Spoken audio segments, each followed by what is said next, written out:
네, 정치마 수다 시작하겠습니다. 진수희 전 보건복지부 장관, 최재성 전 청와대 정무수석 두 분 나오셨습니다. 어서 오십시오. 네, 안녕하세요. 안녕하세요. 먼저 영수회담 이야기부터 해볼까요? 어제 첫 실무협의 40분 했다고 알려졌고 대통령 민주당 양측이 준비 상황을 반영해서 2차 실무회동을 이번 주 중에 가질 것이다. 내일 정도 될 것이다. 이런 얘기가 나오고 있는데 사실상 그러면 이번 주에 영수회담 자체는 어렵다고 봐야 되는 것인가? 어떻게 보세요? 물리적으로 그렇게 됐죠. 그래서 이번 주는 아마 실무 접촉도 이번 주 내에 한 번으로 끝날지 네. 아니면 더 할지 그것도 모르잖아요. 첫 번째 실무 접촉은 사실 40분 만에 끝났다는 거 아닙니까? 예. 그래서 좀 내용을 가지고 사전 접촉을 한다고 하면은 실무 접촉도 다음 주까지 또 이렇게 이어질 미뤄질 수 수도 있으면, 있지 않나, 예. 이어질 수 있지 않나 예. 싶은데요. 그러면 이번 주는 이제 물리적으로 불가능한 거죠. 만약에 이 실무 협의 자체가 길어지고 의제 조율에서 줄다리기가 너무 길어지면 영수회담 자체가 무산될 가능성도 있다고 보세요? 저는 그러지는 않는다고 보는데요. 또 과거 또 실무 접촉을 여러 차례 했던 네. 전례도 있습니다. 그래서 영수회담을 하기로 하고 한 열흘 넘게 이렇게 시간을 두고 실무 접촉을 했던 전례들이 있기 때문에 그 이명박 대통령 때 민주당이 야당 때 그리고 그때는 또 성과가 있었어요. 그래서 영수회담 결과를 또 합의해서 발표도 하고 내용도 굉장히 또 좋았고요. 네. 그래서 이번에 그렇게까지 가기는 저는 쉽지 않다고 보지만 실무 접촉을 한 번에 끝나지 않고 또 한다 이런 것은 그만큼 뭔가 영수회담의 의미를 높이고 또 결과를 도출해내기 위한 과정으로 해석하는 게 좋을 것 같습니다. 예. 그러니까 이렇게 실무협의에 신중을 기한다는 게 양측이 어떤 식으로든 이번에는 성과를 반드시 내야 한다. 이런 전제를 갖고 접근을 한다고 해석을 해야 됩니까? 어떻게 보세요? 그런 것 같아요. 그런데 네. 제가 보기에는 이게 무슨 수십 년 만에 만나는 남북 정상회담도 아니고 무슨 국가 간 정상회담도 아닐진데 예. 이렇게까지 실무 회담을 해야 되나 그거가 제 입장에서 참 이해하기가 힘든데요. 물론 이런 건 있을 겁니다. 대통령실 쪽에 정무수석이 지금 임명된 지가 얼마 안 됐잖아요. 예. 그리고 그 이전에 이 홍철호 홍철호, 정무수석과 대통령 사이에 뭐 굉장히 가깝게 지내는 사이라서 뭐 래포가 형성돼 있던 것도 아니고 대통령실 내의 어떤 분위기나 의중이나 이런 거를 파악하는 데도 좀 시간이 걸릴 것 같아요. 홍철호 수석 입장에서는. 그러다 보니 이제 첫 번째 만남도 40분 만에 끝났고 그러니까 실무자들끼리의 만남보다 우리 홍 수석이 대통령실 분위기 파악하는 데 시간이 더 걸리지 않을까 싶은 생각이 드는데 아무튼 저는요.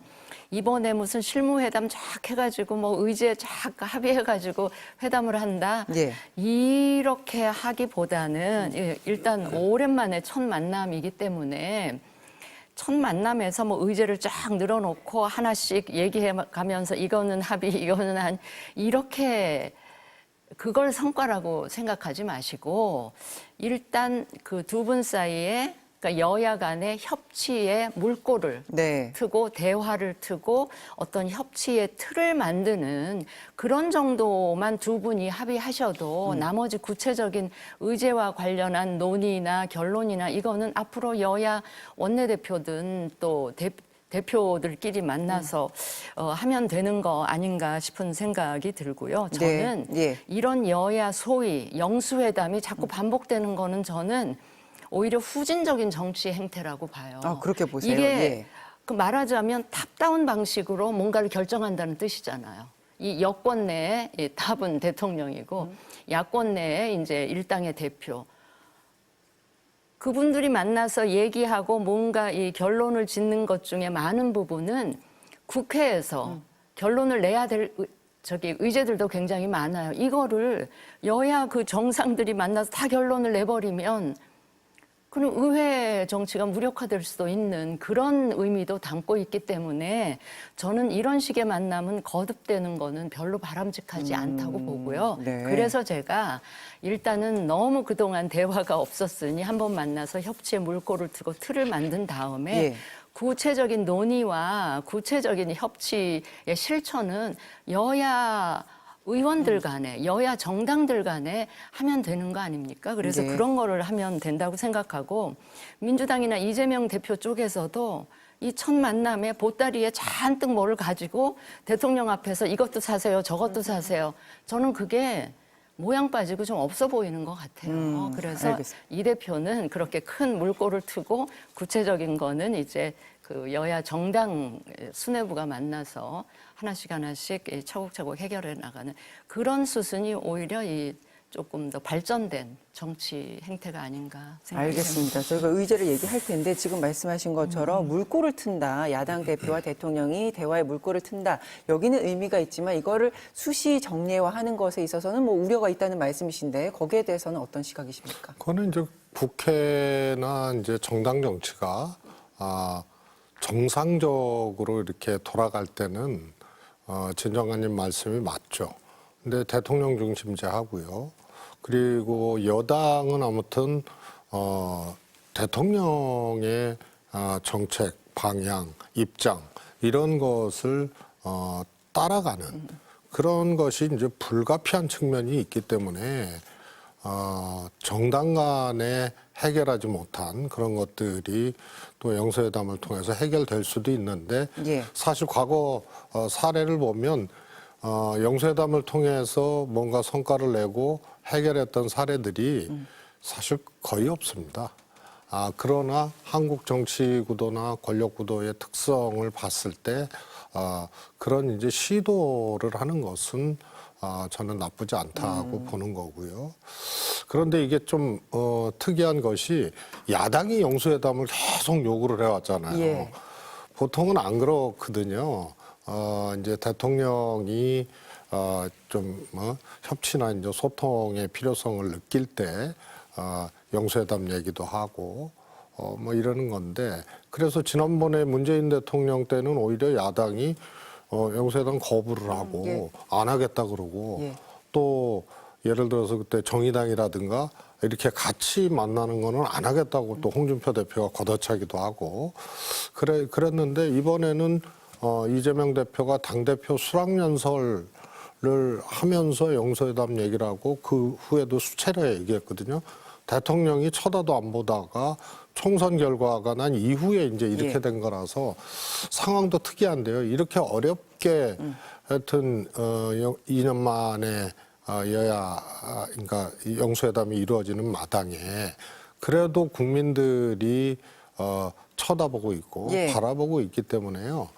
뭔가 성과를 내는 것은 필요하지 않나 싶고요. 한 말씀만 예, 더 예. 드리면은 사실 잘 살펴보면 민주당이 뭐를 요구하는 거는 많은 것 같아도 그렇지는 않거든요. 통상은 대통령이 설명하고 대통령이 협조를 구하고 이렇게 가야 되는데 이번에는 분위기가 정반대일 것 같습니다. 그래서 예. 형식과 내용도 이번엔 굉장히 좀 특이한 경우인데 우선은 의제가 하나 다뤄질 수밖에 없잖아요. 그게 이제 민생지원금. 예, 예. 그런데 지금 예컨대 의대 증원 문제로 지금 대통령과 정부가 딱 벽에 막혀 있는 예. 상황이거든요.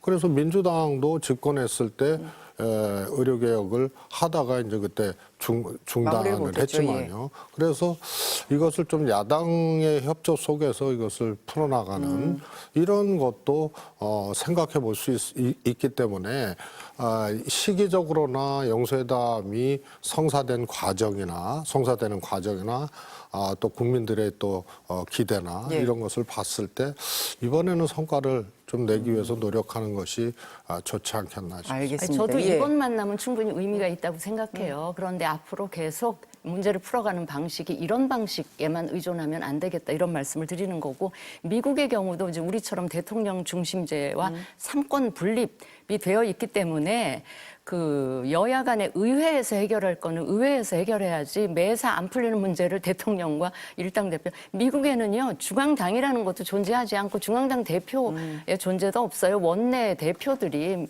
모든 거를 의논하고 예, 결론을 내는 알겠습니다. 거죠. 그런 차원에서 말씀을 그런데 드립니다. 미국은 대통령이 영수회담은 몰라도 야당의 의원들을 수시로 대통령이 접촉을 개별적으로 하죠.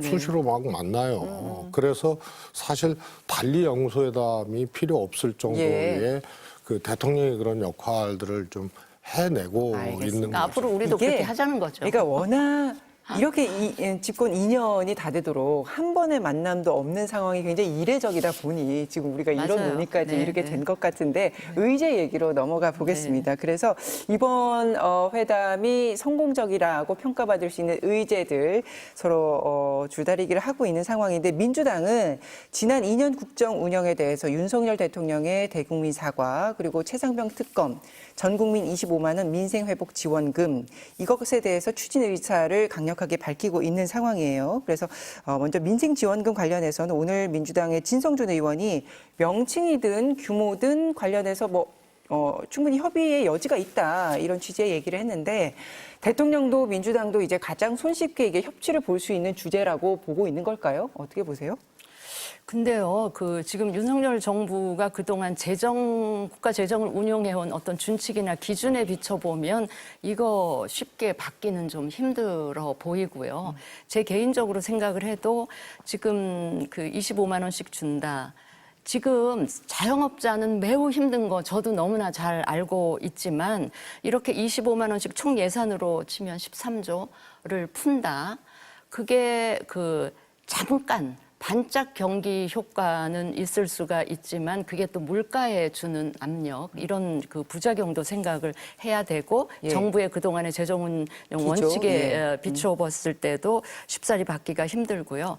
그런 상황에서 또 전 국민에게 저소득층의 경우는 지금 가처분 소득은 줄었고 이제 임금이 주니까 물가는 오르고 가처분 소득은 줄었으니까 지금 당장 25만 원 4인 가구 기준으로 하면 100여만 원 정도 굉장히 도움이 될 겁니다. 아마 당장 쓰지 않으면 안 될 정도로 이제 그게 소비로 이어질 텐데 또 그렇지 않은 계층도 있고 하기 때문에 저는 좀 집안 가구의 경제 형편에 따라서 좀 예. 선별적으로 액수를 좀 많이 받는 층이 있더라도 그렇게 가면 몰라도 이렇게 전 국민 똑같이 나눠지는 식으로 한다. 그래가지고는 민주당이 애초에 기대했었던 그런 경기 부양이나 자영업자한테 주는 긍정적인 효과도 길게 갈 수 없다 이렇게 생각을 그러니까 합니다. 최근에 네. 대통령이 이것과 관련해서는 마약이라는 표현까지 들어서 포퓰리즘 강하게 이제 비판했던 대목이기 때문에 과연 이게 여지가 있겠느냐, 협의 여지가 있겠느냐 했지만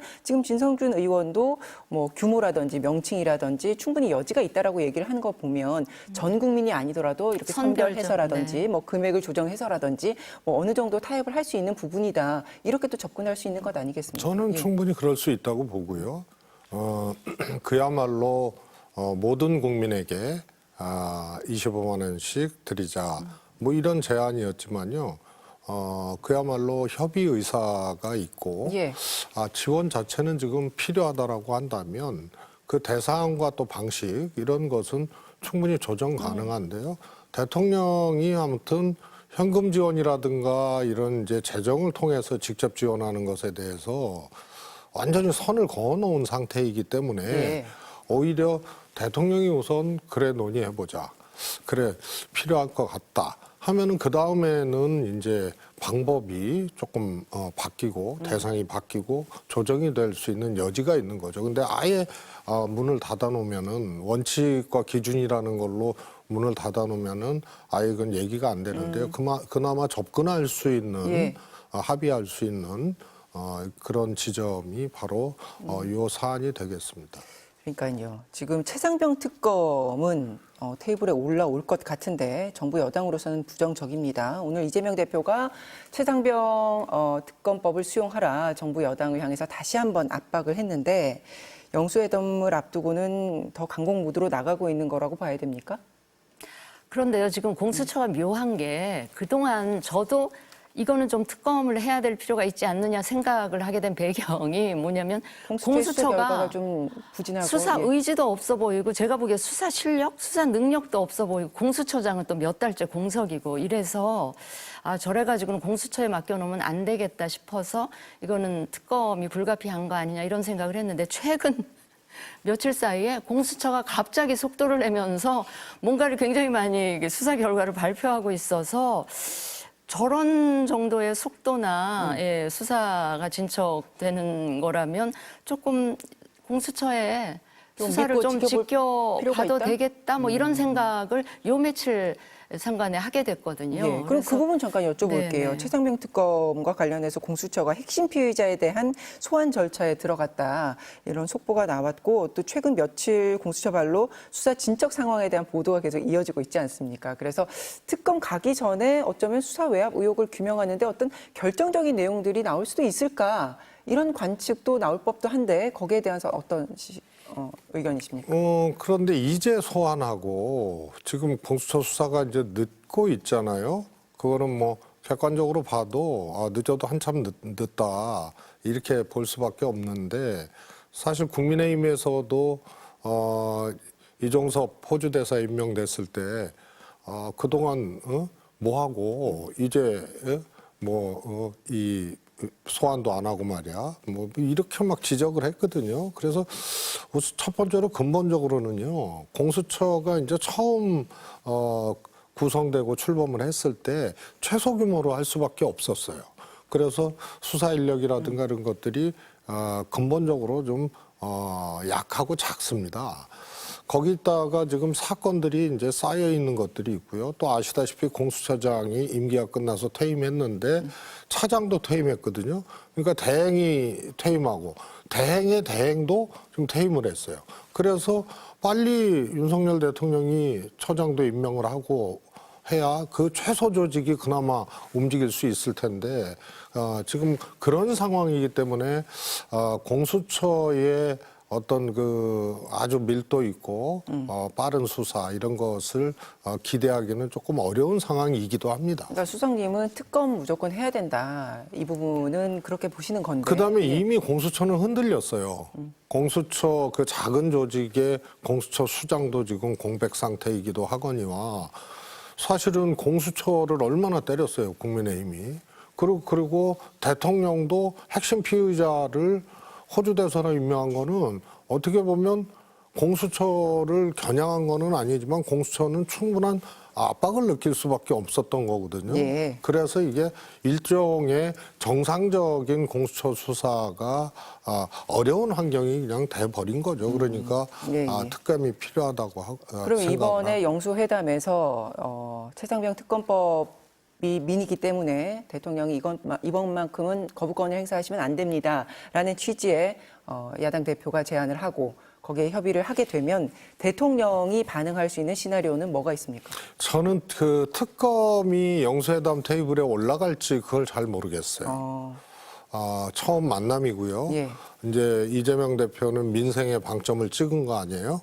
그리고 민생 지원 25만 원 이건 아무튼 의제로 이제 올라갈 수밖에 없는 것 같은데 그런데 첫 만남에서 특검 그것도 사실 최상병 특검 같은 경우에는 대통령의 경로로부터 시작됐다 해서 사실 대통령과의 관계를 예. 규명하는 것이 특검의 이제 골자 수사의 이제 주요 내용이 될 수밖에 없기 때문에 그것을 영수회담 첫 만남에서 그걸 끄집어낸다.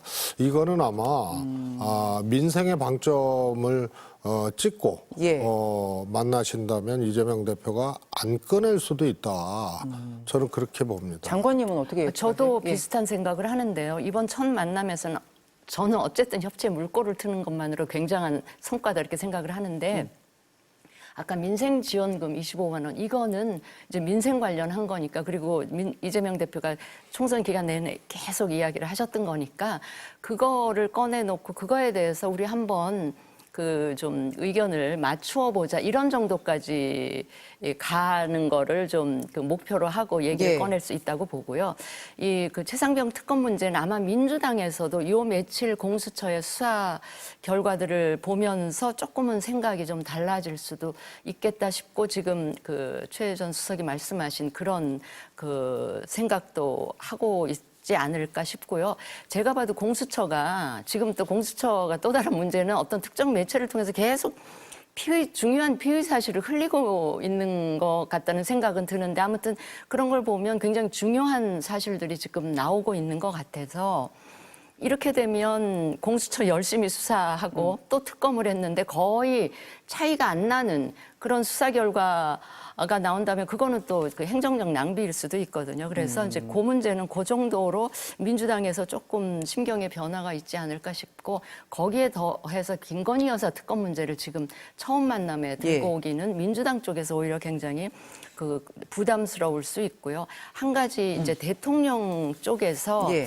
그 이렇게 꺼낼 수 있는 거 하나는 이제 총리 인사 문제에 관련한 걸 거예요. 총리 인사하고 관련해서 이제 민주당 의견을 듣거나 대통령께서 염두에 두고 있는 인물들을 이렇게 하면서 어떻게 생각하니 그 정도로 이야기를 하고 요 정도가 다이지 않을까. 두 분께서는 그러니까 네. 첨예하게 대립할 수 있는 뭔가 회담이 거의 결렬 수준으로 갈 수도 있는 그런 불씨는 이번 테이블에는 올리지 않을 것이다. 김건희 여사 특검법도 그런 마찬가지로 이번 테이블에는 올라가지 않을 것이다. 이렇게 저는 뭐 특검 자체를 개별 특검들을 다 모아서 이렇게 올려서 대통령을 압박하거나 대통령의 소위 말해서 제의권 발동하지 말라고 이렇게 요청하는 것은 그것은 쉽지 않다고 봐요. 그런데 뭐 그냥 총론적 수준으로 예.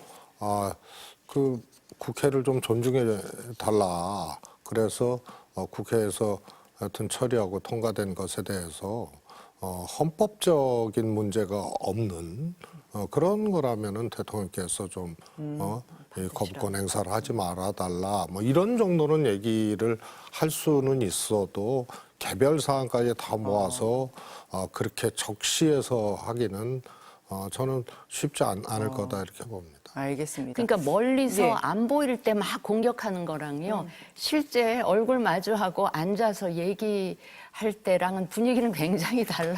예, 그러면 만약에 지금 네, 이제 네. 두 분께서는 어쨌든 이번에 첫 만남이 좋은 그림으로 끝날 수 있기 위해서는 너무 지금 강론으로 들어갈 필요는 없다 이런 시각이신데 아니, 만약에 강론으로 들어가야죠. 예, 강론으로 들어가더라도 뭐 이걸 구체적으로 뭐 이것까지는 어떻게 하셔라 뭐 이런 식으로까지 접근하지는 않는다는 시각이신데 그런 거 같으면 실무회의가 이렇게 길어질 이유는 없지 않나라는 생각도 드는데. 아닙니다. 민생사안만 하더라도 네. 시각이 워낙 이제 다르기 때문에 또 이게 전권을 갖고 실무협의를 하는 게 아니잖아요. 실무협의를 하고 거기서 나온 내용을 갖고 또 피드백을 받아야 되고 뭐 이런 과정들이 있기 때문에 실무협의는 사안이 하나라 하더라도 그것은 진중하게 진행될 수밖에 없는 거고요. 그다음에 이제 대통령의 총리 인사 관련돼서는 아예 안 꺼낼 겁니다. 그거는 인사권이 대통령한테 있기 때문에 야당 추천하라 그럴 수도 없고 추천하라 그래서 추천했는데 영수회담에서 알았다 그러고 추천했는데 그거 어떡할 거예요. 근데 이게 국회에 이제 인준이 필요한 총리라는 인선이 있기 때문에 뭐 여러 가지 시각이 있지 않습니까? 그래도 어쨌든 후보군을 좀 먼저 제시를 해주시면 한번 검토를 해보겠다라든지 그런 모양새를 취하는 것 대통령이 가질 수 있는 어떤 시나리오 중에 하나다 이런 예측도 있는데 대통령이 안 하죠. 대통령도 안 하고 네, 대통령도 안 하고 그런 민주당도 것을 안 받습니다. 가정해서 예. 대통령이 말씀을 안 하시는데 그걸 가정해서 민주당은 어떻게 할 거냐 이렇게 뭐 할 필요가 없는 거죠. 아니죠. 대통령이 대통령께서- 하시면요? 네, 대통령께서 예. 지금 총리 인선 때문에 제가 좀 이런저런 고민이 많습니다. 그 민주당 쪽에서는 뭐 어떤 생각을 하시는지 하고 뭐 물어볼 수도 있고요. 이재명 대표 쪽에서 특정인을 거명은 안 하겠지만 이런 그 인물 그 인사면 뭐 나쁘지 않을 것 같습니다라든지 뭐 그런 답변은 얼마든지 저는 하실 수가 있는 대통령은 거죠. 이 주제를 던질 수는 있는데 네. 민주당 이재명 대표가 이걸 받는 모양새가 나올까 저는 그게 관심이었는데 수석님은 아예 이제 이 주제 자체를 대통령이 꺼내지 않을 아예 것이다. 안 던지고요. 저는 뭐 윤석열 대통령의 인사 스타일하고 이거는 또 다른 문제라고 봐요. 대통령이 뭐 총선 패배 후에 뭐 총리도 바꾸고 비서실장도 바꾸고 그러는데 이 인사권은 대통령에게 있다는 것은 어느 대통령이나 다 있는 거거든요. 근데 야당한테 의견을 물을 정도 되면은 그거는 완전히 뭐라 그럴까요? 그야말로 거국 중립 내각 정도의 환경까지 가지 않으면은 굳이 그럴 필요도 없고 야당이 또 그거를 추천하겠다고 나설 이유도 없는 거죠. 예, 예. 알겠습니다. 아니 그럼- 대통령 입장에서는 한번 이렇게 물어보는 걸로도 아 야당의 그 의견을 존중하는구나 하는 인상을 야당 쪽에 줄 수도 있고요. 그래서 그게 부담스러웠는지 민주당에서는 개별 의원 명의로 뭐 이름까지 이런 인물이면 괜찮겠다 이름까지 나오는 거 보면 아마 이재명 대표의 부담을 덜어 드리려고 민주당 의원들이 그런 거 아니다. 민주당에서도 그런 거 아니다. 너무 지금 주호영 의원 꼼꼼한 말씀하시는 거 생각이시네요. 같은데요. 네, 예, 예. 알겠습니다. 네. 조국 혁신당의 조국 대표는 이재명 대표에게 영수회담 전에 범야권 연석회의를 먼저 하자 이렇게 거듭 제안을 했는데 이건 어떤 의도라고 풀이를 하세요? 글쎄 저는 뭐 저렇게 할 수도 있죠. 예. 그리고 그렇게 했던 적도 있죠. 야당 대표가 영수회담하러 가기 전에 또 그 외에 정당 대표들 또 만나서 얘기도 듣고 뭐 이런 것도 있고 또 한꺼번에 또 같이 대통령하고 야당 대표 회담을 같이 한 적도 있고 그런데요. 저거는 아마 조국 대표가 조국 대표 입장에서는 그럴 필요성이 있다고 생각을 해서 통상적으로 생각해 볼 수 있는 그런 내용을 던진 거라고 봐요.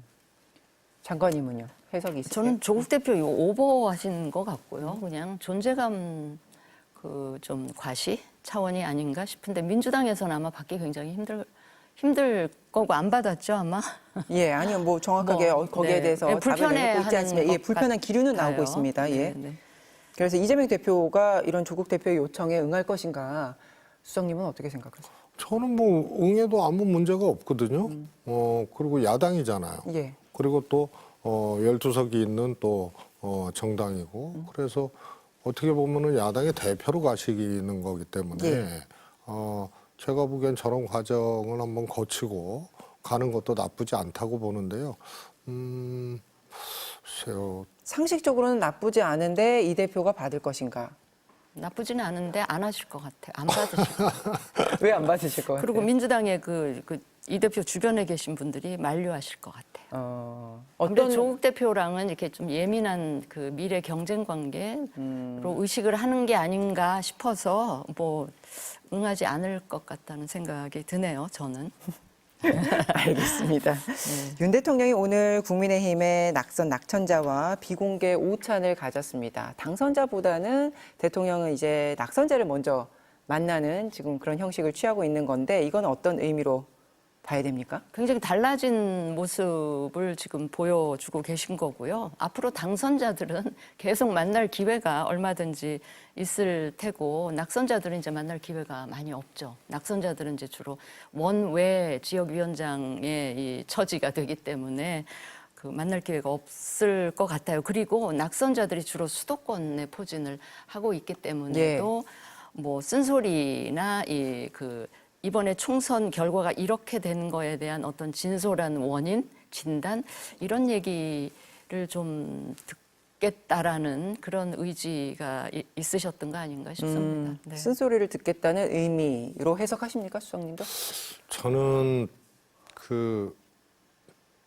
필요한 것인가 낙선자하고 대통령이 만나는 것이 필요한 것인가 이것에 대해서 저는 조금 회의적으로 보세요. 예, 의아해요. 뭐 대통령이 그야말로 정당의 이제 당원이기도 하고 예. 정당이 배출한 그런 자리가 대통령이지만 아무튼 국정 운영의 컨트롤 타워 아니에요. 예. 그래서 낙선자까지 저렇게 만나서 하는 거는 그거는 조금 제가 보기에는 뭐 당대표가 그럴 수는 있죠. 대통령이 저렇게까지 해야 되나.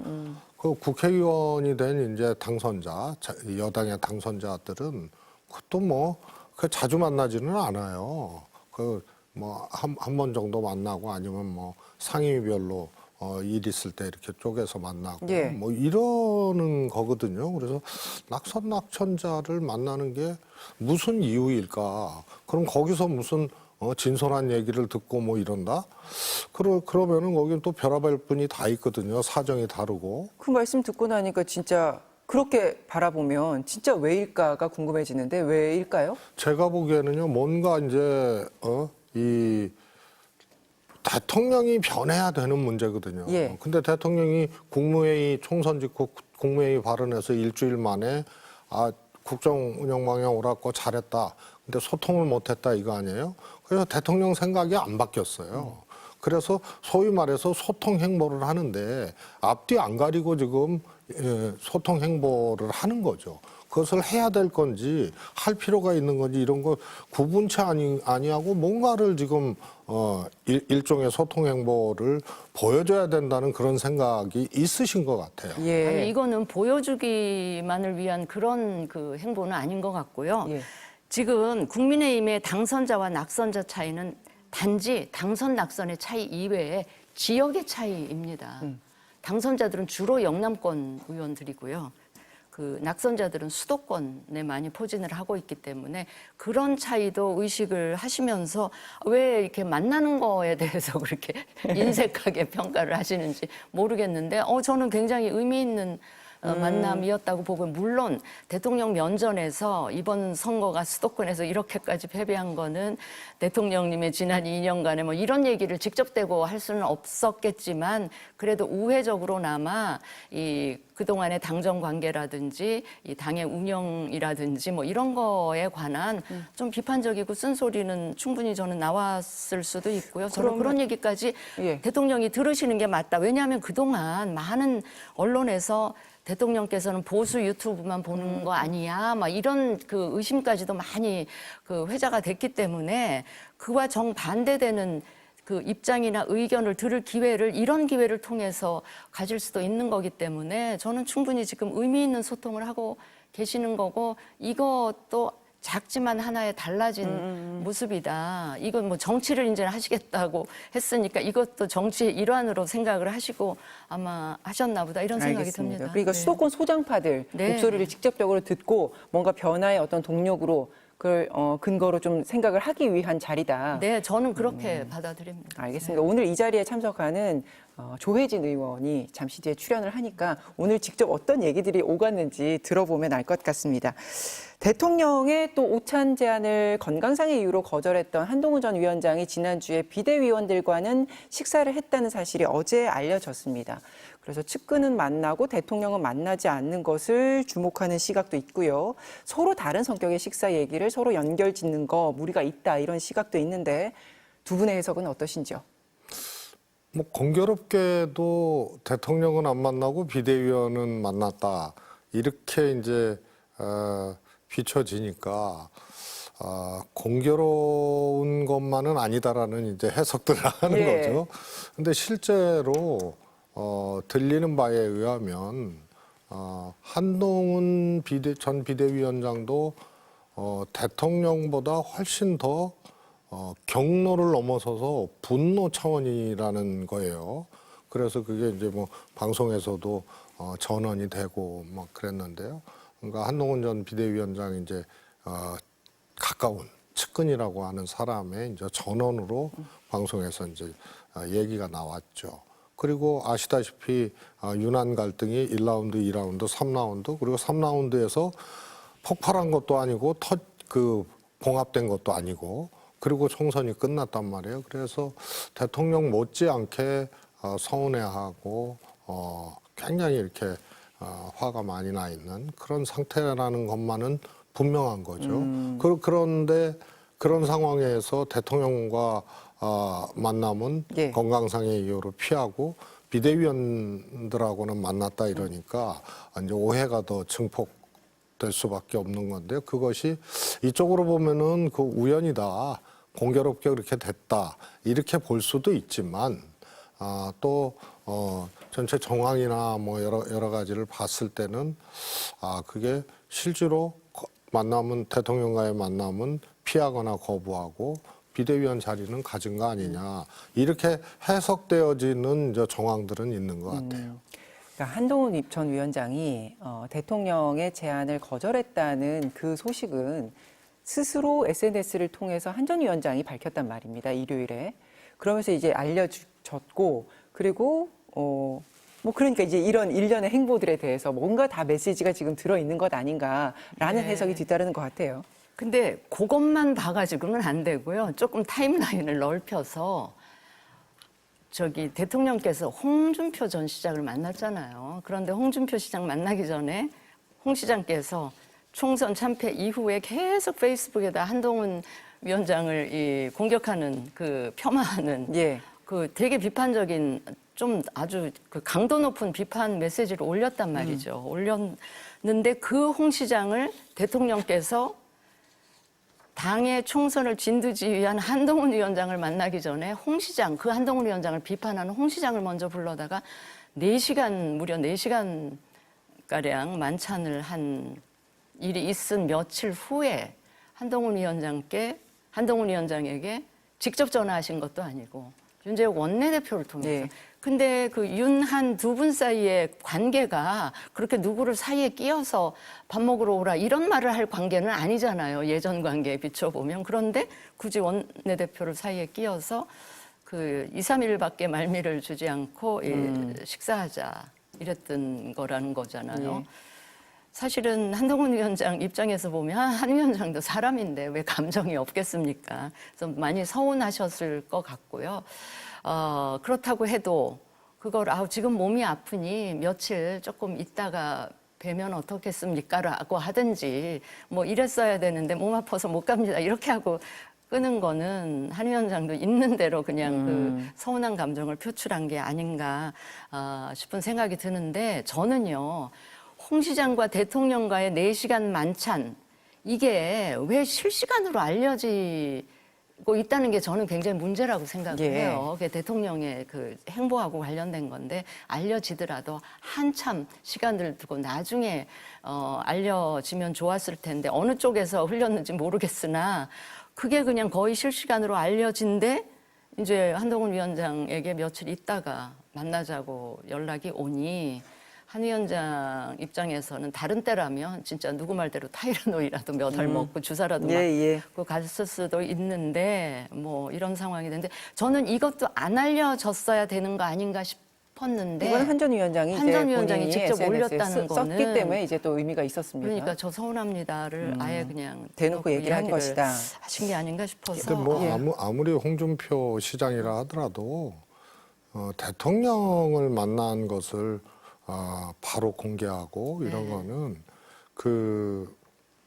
허락이 없으면 불가능해요. 그러니까요. 그 대목입니다. 그리고 홍 전 시장이 얘기를 하는 게 결국 홍 전 시장의 입을 빌려서 윤 대통령의 의중이 지금 나오고 있는 것 아닌가. 그래서 그렇게. 그러니까 확대 해석하면 그 두 분이 만난 거는 윤 대통령 입장에서 차마 못하는 이야기를 홍 시장이 해줘서 그냥 더 직접 만나서 더 이야기를 듣고 싶었나? 이런 오해 아닌 오해를 불러일으키기에 충분한 이런 거여서 세 분 다 좀 행보가 좀 적절치 않다. 네, 그 급에 비해서는 조금 좀 못 미치는 그런 게 아닌가 급이 안 싶습니다. 되는 거지. 그러니까. 근데요, 이런 생각 해봤어요. 만약에 국민의힘이 총선 이겼다. 그러면 윤 대통령과 한동훈 위원장의 관계? 어떻게 됐을까요? 어떻게 됐을까요? 이거 생각하기도 싫어요. 왜 지금 어떻게 졌기 됐을까요? 때문에 갑자기 졌기 때문에 이제 넘어갔는데, 수면 아래로 내려가 있는 거고요. 그런데 하여튼 대통령과의 만남도 아무튼 불발이 된 비대위원장과의 만남도 불발이 된 이런 상황이거든요. 총선 이기면은 기세 등등하잖아요.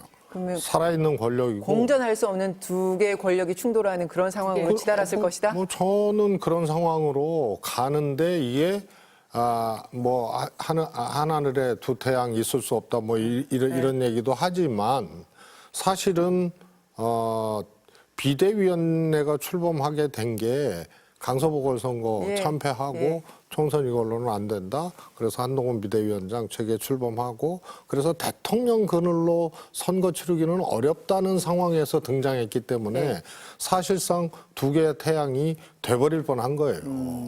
알겠습니다. 어쨌든 그건 현실이 되지 예. 않았으니까 우리가 지금 한번 상상해보는 그 건 현실은 제가 걱정을 해야 되는 건데 왜 그거는 이제 우리가 상상했던 것으로 지나가고 네. 그래서 한동훈 전 위원장이 그 위원들을 만난 자리에서 전대 출마를 비롯해서 향후 행보에 대해서 구체적으로 언급하진 않았지만 내공을 쌓는 시간으로 쓰겠다라는 뜻을 밝혔습니다. 그래서 복귀 시점을 어떻게 전망하시는지요?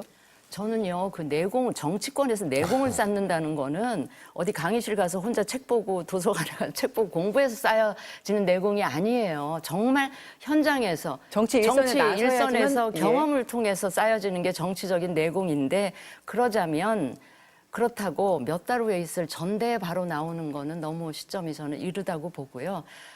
뭐 재보궐 선거가 됐든지 어쨌든지 간에 지금 또 한동훈 위원장이 굉장히 젊으시잖아요. 예. 약관 50대 초반이시니까 저는 대권에 대한 의지가 있으면 국회의원을 잠깐이라도 경험을 해보시라. 선거도 자기 선거를 실제 뛰어보고. 그럼 재보궐에라도 네, 등판을 하는데. 재보궐에라도 나가서 예. 자기 선거를 해보고 그 지역에 있는 바닥의 민심부터 체감을 하면서 그 과정을 그다음에 국회 돌아가는 상황, 여야 관계를 현장에서 좀 경험을 해보시고 대통령직에 도전하는 게 맞고 그게 바로 저는 내공을 쌓는 거다 이런 생각을 해서 국회의원을 한번 꼭 해보시라는 그 권고 말씀을 드리고 싶습니다. 일각에서는 이런 얘기도 나오더라고요. 친윤 이철규 의원이 지금 원내대표 선출 가능성이 거론이 되고 있는데 이철규 의원이 원내대표가 되면 반대로 오히려 한동훈 전 위원장의 등판을 자극하는 어떤 계기가 될 것이다. 그건 어떻게 보세요? 근데 우선 이렇잖아요. 뭐 세부적으로 한동훈 위원장이 당대표 출마하면 당선될 것이다. 저는 그건 가설도 안 된다고 예. 보거든요. 뭐냐면 우선 대통령하고 척졌잖아요. 대통령이 누구를 만들기는 쉽지 않아도 그러나 만들었던 대통령이거든요. 당대표도. 근데 아무튼 지금 상황에서 만들기는 어려워도 누구를 못 되게 할 수는 있어요. 그다음에 다른 전대 주자들 있잖아요. 전당대회 주자들이 또 용건 꾸는 사람들이에요. 그래서 한동훈 대표가 현재 정치적 환경이 등판하기가 참 어려운 환경이 되어버렸죠. 그래서 이철규 의원이 원내대표가 되는 것이 네.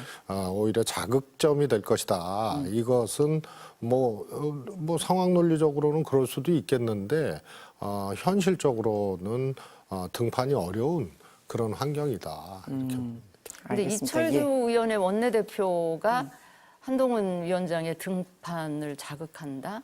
저는 그거보다는 한동훈 위원장의 그릇이 좀 크지 않을까. 예. 그거에 의해서 자극받을 정도는 저는 아니라고 보고 싶습니다. 알겠습니다.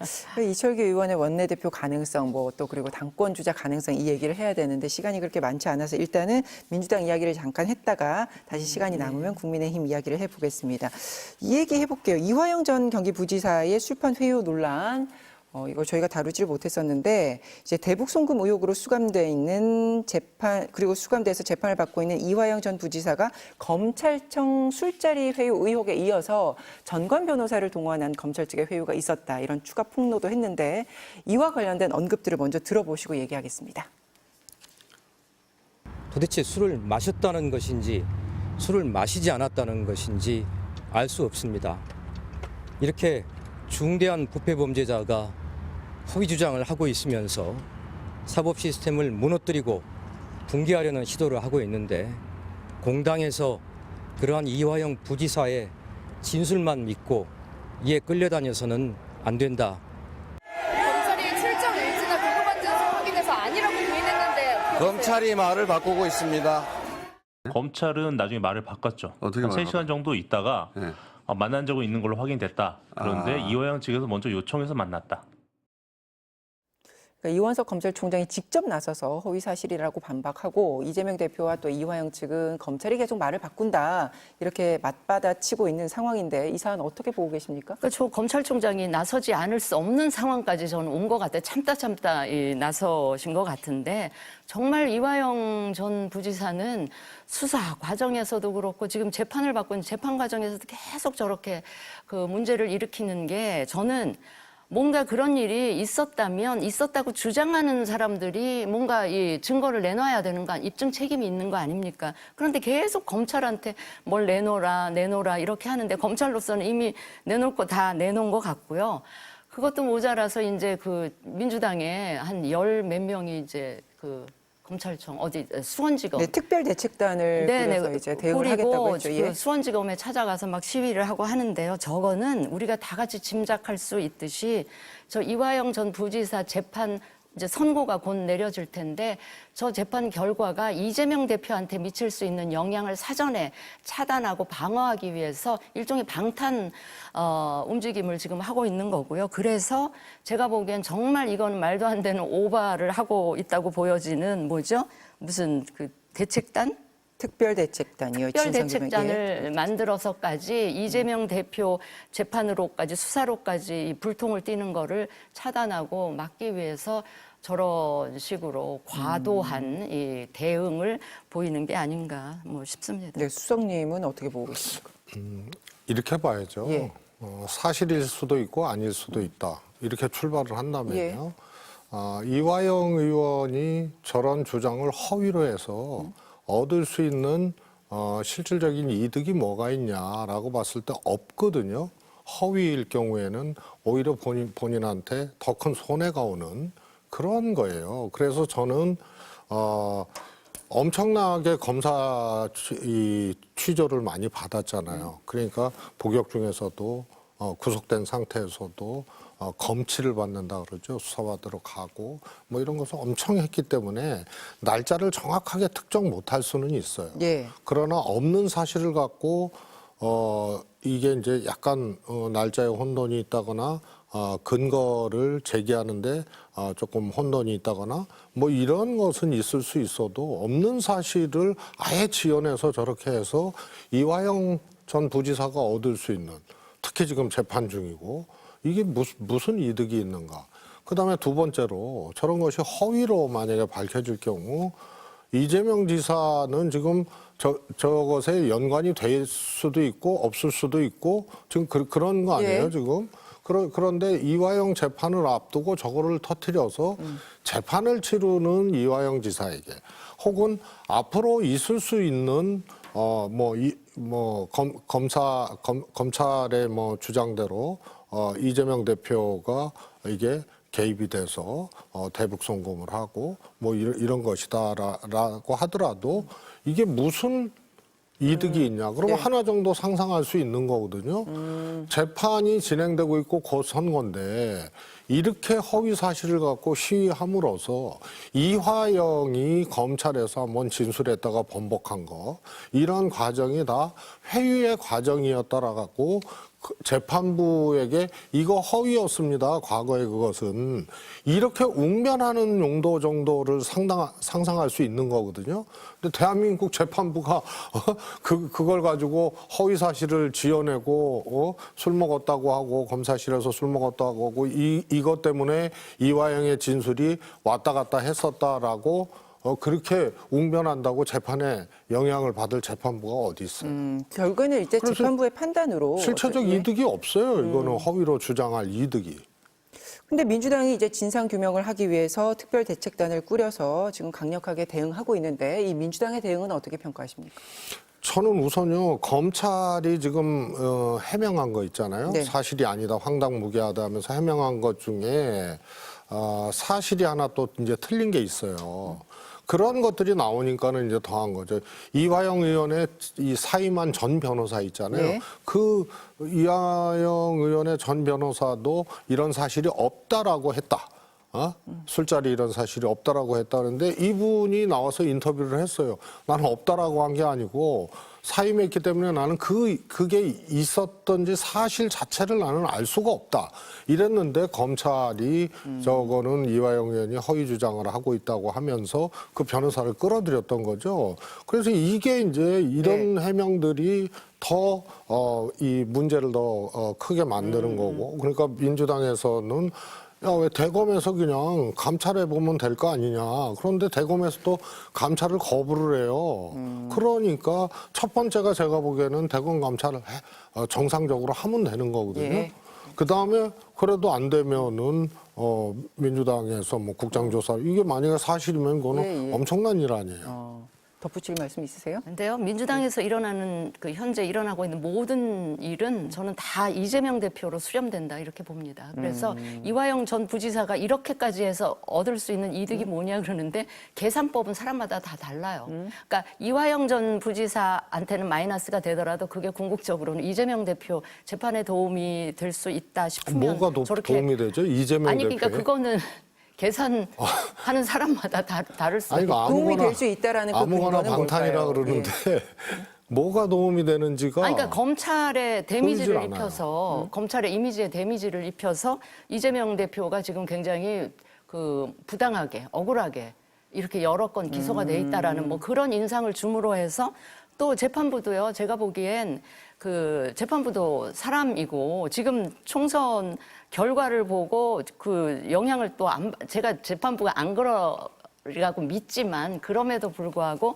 거기에 조금이라도 영향을 미치려고 하는 의도가 밑바닥에 깔려 있지 않은가 뭐 그런 생각을 장관님의 하는 거죠. 시각은 그렇다. 네. 하여튼 엄청난 알겠습니다. 상상이십니다. 그거. 알겠습니다. 민주당 대표 연임 이야기로 넘어가 보겠습니다. 민주당이 올해 8월 임기가 마치는 이재명 대표의 연임을 주장하는 목소리가 이제 커지고 있고요. 여기에 또 합의 추대론까지 얘기가 나오고 있던데 이게 힘을 얻는 분위기 맞습니까? 내부적으로는 어떻게 알고 계세요? 뭐 일단 연임에 대해서 반대하는 목소리가 들리지 않고 있으니 저런 상황인 것은 맞는 것 같습니다. 민주정당에서 비대위 체제도 아닌데 당대표를 추대로 뽑는 게 말이 되냐 또 이런 지적도 있던데요. 뭐 후보가 없으면 추대로 뽑을 수 있는 거죠. 그런데 저는 저런 경우는 봤죠. 대표가 대중적 지지, 당원들의 지지 이런 게 압도적인데 연임한다 그러니까 의원들은 연임 안 된다. 또 당대표 하면은 이게 뭐냐. 이런 이제 반대 목소리가 있는 가운데 예. 대중적 지지와 당원들의 당원들의, 지지가 압도적인 대표가 연임을 강행했다. 뭐 이런 거는 있을 수 있는데 예. 뭐 당내에서 아무도 연임에 대해서 꼭 그렇게 해야 되냐 하고 반대 목소리가 안 나오는 상황은 처음이라서 저도 좀 당황스러운. 굳이 이거에 대해서 제로를 제가 할 말씀을 예. 드릴게요. 지금 다 이게 이재명 당이잖아요. 이재명 사당. 아주 완벽하게 이재명 당이 됐기 때문에 이재명 대표가 연임하겠다고 하는데 아무도 도전하는 사람 없고 그거에 대해서 반대 의사 표시하는 사람 없고 반대 의사 표시했다가 개딸들한테 엄청 문자 폭탄 받을 거를 좀 염려를 하시는 거죠. 그다음에 두 번째, 박찬대 의원이 원내대표 출사표를 던지자마자 그동안에 원내대표 출마하겠다고 하신 분들이 줄줄이 다 출마를 포기했습니다. 출마를 포기했어요. 예. 박찬대 의원과 이재명 대표의 관계가 어떻다는 거 다 알려져 있기 때문에. 그다음에 또 국회의장입니다. 국회의장 조정식 의원인가요? 출사표를 던지면서 뭐라 그랬어요? 명심이 나한테 있다. 저는 그 말을 듣는 순간 제가 굉장히 부끄러움을 느낀 게 지금 국회의장이라는 자리는 대한민국 그 의전서열 제2위입니다. 예. 대통령 다음이에요. 국회의장이 되면 이재명 민주당 대표보다 훨씬 의전서열 위에 가 있게 됩니다. 그리고 대한민국을 대표해서 외교 활동도 하세요. 그런 국회의장 자리에 가시겠다는 분이 명심이 나한테 있다? 이거는 본인이 어떻게 육선을 했는지 모르겠지만 정말 부끄러워해야 될 일이고 국격을 떨어뜨리는 일인데 뭐 이런 말들이 나온다든지 또 국회의장 출사표를 던진 분들이 중립 필요 없다라고 공공연하게 얘기하는 걸 보면서 이거는요, 우리 그 국회법에 국회의장이 되면 당적을 내놓도록 돼 있잖아요. 그거는 중립을 지키라는 그런 취지가 그 제도 속에 법 속에 들어있는 건데 그거 다 무력화시키겠다는 그런 의지의 표명이잖아요. 이런 분들이 국회의장이 돼서 국회를 운영하신다? 저는 22대 국회가요, 시작도 하기 전에 정말 암울해 보인다. 지금 뭐 국회의장 말씀을 드립니다. 후보로 거론되는 추미애 당선인 어제 여기 출연해서 이 중립의 의미에 대해서 해석을 했는데 이게 기계적인 중립이 안 된다는 것이고 결국에는 사안에 따라서 민의가 어디로 흘러가는지에 대해서 명확한 판단을 할 필요가 있다. 그런 의미에서 이제 중립은 안 된다라는 취지다. 이런 얘기를 했는데 지금 이렇게 우려를 하십니다. 이 우려에 대해서 수석님은 어떤 입장이세요? 저는 국회의장을 하겠다고 나선 민주당의 세 분의 잠재적 후보죠. 예. 우려스럽습니다. 어떤 부분이요? 좀 기억을 더듬어 보면 이명박 대통령이 집권했어요. 한 달 반 만에 총선이 치러졌어요. 열린우리당이 이제 이런저런 우여곡절을 거쳐서 통합민주당으로 그 총선을 치렀는데 151석이 81석으로 반토막 났어요. 민주당이 그야말로 작아졌고 집권당인 이제 한나라당이 공룡정당이 됐어요. 국회의장은 당연히 집권당에서 나왔죠. 그때 MB 대통령이 악법들을 이제 MB 악법이라고 하는 법들을 막 던졌거든요. 예. 청부 입법을 했죠. 여당 국회의원들이 뭔지도 모르고 막 그것도 막 11월 달에 막 던졌어요. 그래서 12월 달에 통과시키는데 사실 그때 김용호 국회의장이 의사진행을 안 했어요. 그래서 한 텀 쉬었어요. 결국 나중에는 통과됐지만 한 번 그렇게 첫 해 정기국회를 넘었어요. 그게 국회의장이에요. 그래서 이거는 그 회의체, 네. 의회라는 회의체를 운영하는 수장이거든요. 그렇기 때문에 중립적이어야 되는 거고 예. 가능한 한 협의하고 합의하고 이렇게 이제 조정하게끔 해야 되고 그래도 안 될 때는 국회의장이 해야 될 일들이 있는 건데요. 처음부터 이런 국회를 존중하고 국회 구성원이 국회를 존중하고 거기에 중립적으로 의사진행을 하고 이 위치를 해야 될 국회의장을 애당초 후보들이 그거 아니다라고 규정하고 해버리면 그거는 매우 우려스러운 거고요.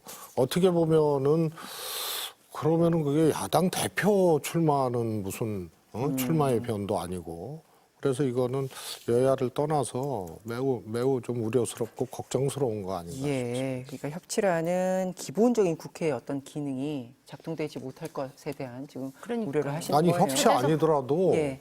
의장이 기계적 중립 이런 게 어딨냐라고 나오면은 그건 아예 다른 거예요.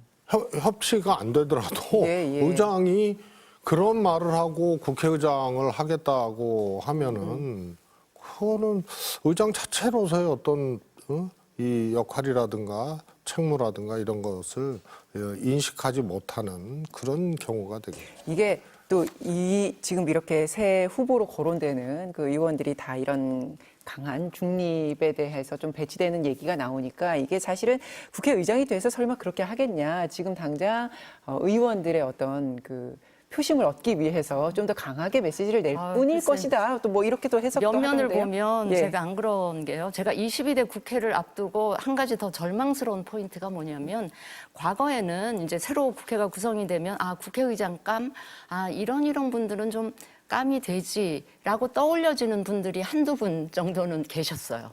근데 이번 22대 국회를 앞두고는 이 다선 의원 정도면 국회 이끌어도 여야를 초월해서 의장 하시면 할만하지라고 생각되어지는 인물이 지금 제 잘 떠오르지 개인적인 않으세요? 의견일까요? 예.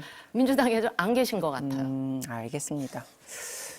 마지막으로 이 얘기를 좀 해볼게요. 야권이 양곡관리법에 이어서 민주유공자법 그리고 가맹사업법 본회의에 직회부를 했습니다. 여당은 입법 독주다 이렇게 얘기를 하고 있는데 또 한켠에서는 21대 국회 마지막까지 여당 의원들도 책임을 다하는 모습을 보여야 되는데 아예 회의를 거부하는 이런 모습도 온당치 않다라는 지적도 있고요. 어떤 의견이십니까? 뭐 저는 저 법 자체가 상당히 조정이 된 법이거든요. 그래서 또 상임위를 이제 통과했던 법들이고, 그래서 그건 전체 회의 때 통과된 법도 홀드돼서 지금 이제 처리가 되는데, 그때 전체회의라는 것은 국민의힘도 이제 상임위에 참여를 해서 만들었던 법이고, 또 국민의힘 주장을 받아들여서 예를 들어서 민주화 유공자법 같은 경우는 최소화시킨 거란 말이에요. 그런데 저것을 입법 독주라고 얘기하는 거는 그 개별법마다 또 상황은 조금 다른데요. 그거는 온당치 않고요. 마지막 국회에서 할 수 있는 일 하는 거, 그거는 괜찮다고 저는 생각을 합니다. 저도 지금 국민의힘 여당 의원들 지금 21대 국회 현역 의원들한테 정말 쓴소리를 하고 싶은 게 자꾸 상임위 회의에 안 들어가고 입법 독주다 이렇게 손가락질 할 게 아니고요. 들어가서 결과를 다르게 만들지는 못하더라도 열심히 의견 표명하고 또 본회의에 회부됐을 때 본회의 과정에서 문제가 있다고 생각되는 조항들 수정안 만들어서 끝까지 주장하고 싸우는 이런 모습을 좀 보여주셨으면 좋겠다. 상임위 들어가지도 않고 본회의에서 그냥 퇴장하고 이러면서 뭐 대통령이 거부권 행사하시면 되지라고 생각하는 거는 정말 그래놓고 윤 대통령 문제 있다 이렇게 말할 자격 없다고 저는 봅니다. 그러니까 좀 끝까지 마지막 날까지 좀 세비 받는 만큼 열심히 일 좀 하시라 이런 말씀 드리고 싶어요. 알겠습니다. 마시다 오늘 여기서 인사드리죠. 고맙습니다.